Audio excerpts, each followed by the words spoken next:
Thank you. Thank you very much, Cafe Mutual, for having me here. And good evening to all attendees here.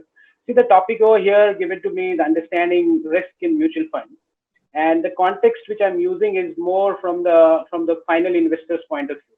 It's not the investment risk which we deal with is not something which I'm talking about. I'm talking about more from the investors as to what their risk perception is. And broadly, all the investments, in mutual funds, as the standard disclosure also goes, are subject to market risk, which goes for every investment which is there, be it a debt fund, be it a mutual, be it the equity fund, or even the ETFs or whichever product you pick. So that runs common. And however, when I interact with a lot of investors, basically I come across a lot of questions, and some of these questions are often repeated. And those are basically, I believe, are either the confusions or the kind of queries which are there in their mind. And I think while they ponder a lot on that, I'll just refer to that, and then we'll move to what exactly should be the risk as to be considered in the mutual fund investment. One often asked question, and almost like this is a standard, which is what is the view on the market? And most of the time, this is actually anchored to some macro event which is going around in the world. And because the news these days is actually often global, there is always some kind of a macro news which is on the negative side, which keeps on going on. And maybe it's a domestic election, some kind of Fed policy issue, maybe a commodity crash or geopolitical issue. All those things are there, and that question has a relevance. But actually, depending on the investor and kind of product he's thinking about, the relevance actually makes a lot. I mean, it differs a lot.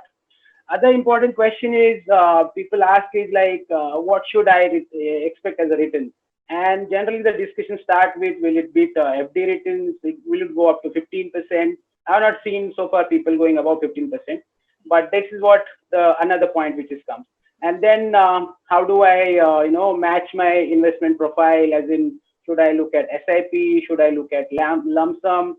All those kind of things. And then dividend consistency is another important point.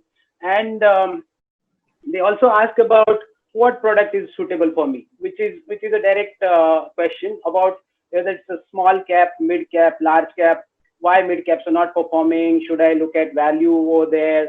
Those are the things. I think while these questions are important, and I will answer how should look at it, the basic approach, and we are keeping it very simple, and is first of all, investor should start with profiling his own situation as of. And there are two important aspects of investor profiling. One is his or her own risk-taking ability, and second is the risk appetite. If you actually plot it like a chart, you will get somewhere your positioning as, I mean, risk-taking ability is simple. हाँ Like, बोल रानी is how much how much is your flexibility in नहीं terms of अभी भी चल saving? रहा है go on for How another long you can 20 keep the minutes है money away from yourself, and you are not going to need those in an immediate term. Other is the risk appetite, as in somebody by nature might be more inclined to tolerate more volatility and can actually sit into that volatility for a longer period of time for the pursuit of a higher returns also. And this is something which one needs to understand upfront, because situation from investor to investor differs. And if you get that profiling right, what the outcome is, basically it will lead to basically a suite of products which ideally makes a lot of difference to what you are actually opting for. And then also, if you tie in with the investor horizon which is available with you, and kind of financial goal which you're pursuing. And financial goals of a different, I mean, they are varied nature. They can be retirement planning, they can be a children education, they can also be a liquidity management. So there's nothing wrong in choosing the investment horizons and the investment plan, or the financial goals, which are actually making a difference to your financial situation, rather than just choosing returns as a product. So this actually clarifies a lot of things. And therefore, the final segment which I'm going to talk about is, once you're looked at these queries, market view and all that, and once you know that your horizon is all about longer term, then perhaps the near-term market view or the macro, which is currently relevant, actually matters less and less to you. Because if you're investing for 10 years, perhaps the interest rate cycle will not play a much bigger role. But if you are investing for a very near term, and then the liquidity, the near-term interest rate cycle, those can make a lot of difference. Therefore, it's not a irrelevant question to ask what is the market view, but it should be asked in the context of the investment decision which you're planning to do. And that will be evident to you only if you are done that investor profiling right. Second is whether I should do SIP, lump sum. That is actually your question about your cash flow situation, the investor's cash flow situation. If you know what is the cash flow situation for you, and if you also know the horizon and your own understanding of ability as well as appetite, then that actually becomes much more clearer. Mathematically, it might look a little bit smarter that I might do an SIP and therefore I might do the average cost better, which is quite possible. I mean, spreading the investments over a longer period of time or some sort of a period does make a sense. But by more or less, what makes a bigger difference is what kind of horizon and what kind of goal you are having. Finally, the more important challenges, which are actually the challenges which can lead to a very suboptimal kind of outcome of investment decision, is one most important thing is people might just choose a wrong product. Wrong product as in if your investment profiling and all is not been done properly, and you perhaps are looking for liquidity management but not so great returns, or other way around is liquidity is perhaps is not a bigger question for you, but it is actually the financial goal, the sizable financial goal is what matters to you.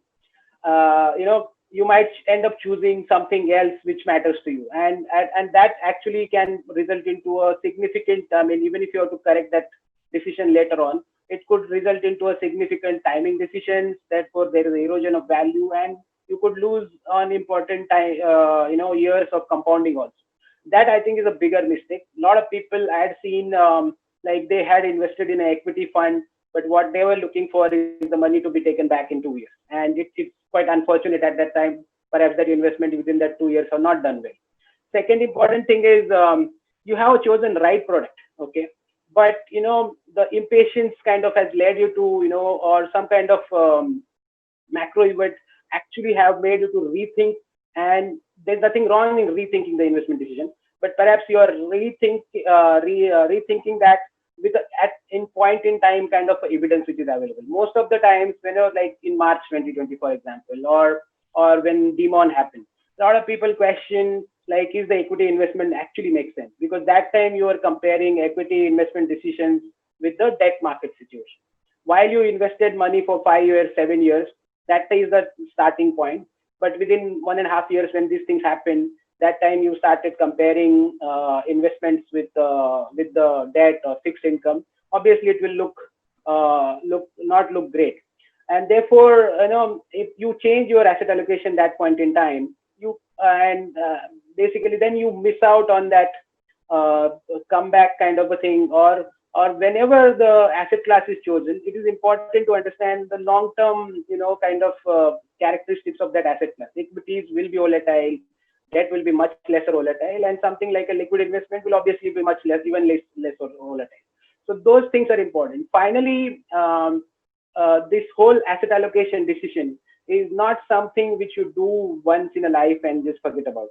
It's a very dynamic situation, and therefore that dynamic situation, as in when you progress ahead, let's say you start investing at the age of 40 or 45 or 35, your entire profile keeps on changing subsequently, and there could be events which could be positive, which could actually add to your risk-taking ability or your own understanding of the market, and the investment performance changes, and therefore you are more than willing to allocate more aggressively also. Those things also need to be taken into account. So there has to be some background, some kind of profiling. All those things actually help. And then once those disciplines are been drawn, if you stick to that discipline for the purpose which you are invested, that is where the mutual fund can actually help you in achieving the goal which you are set out to. It's a simple product. It's a very highly regulated, very transparent, and almost very liquid with the technology. It's the ease of investing as well as redeeming the money is quite simple. So this is not very complex. The risk is actually controlling the behavior and knowing the starting line as to what I'm looking for into this. So if those things are a little gray or absent, and if you are actually driven only by the motivation of higher and higher returns, or very conservative despite your horizon being wrong, so that kind of mismatch is actually the bigger risk than anything else. So this is a short kind of talk on what exactly is the under mutual fund risk are. Apart from that, the market risk is what actually matters. So over to you. Thank you very much. We can take questions if there is a time.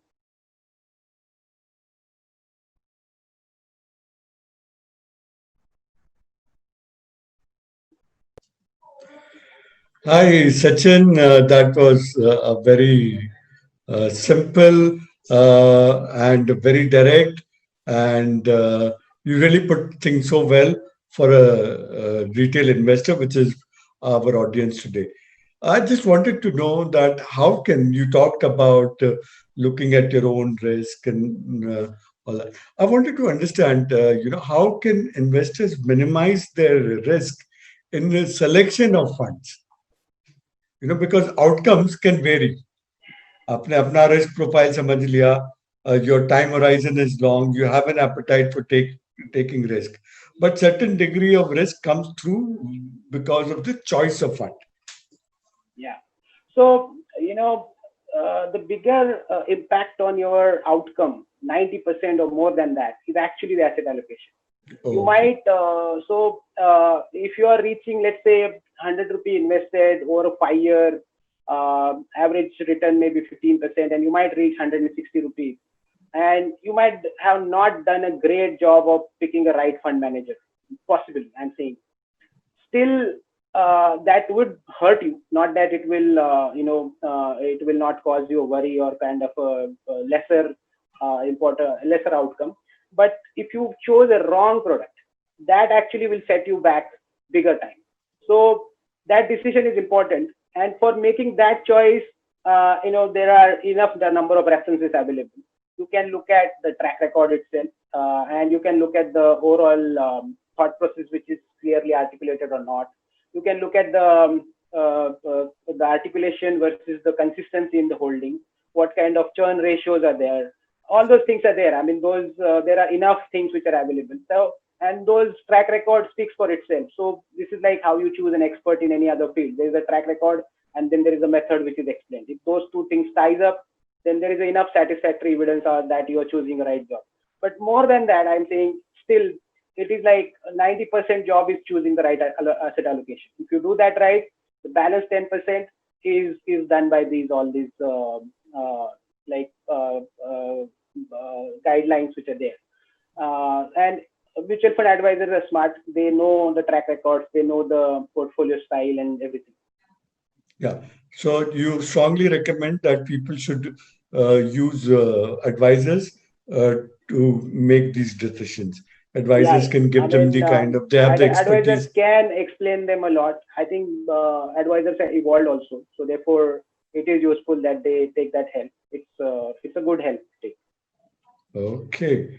So, Sachin, thank you so much for being with us. It was a pleasure listening to your presentation, lucid and simple.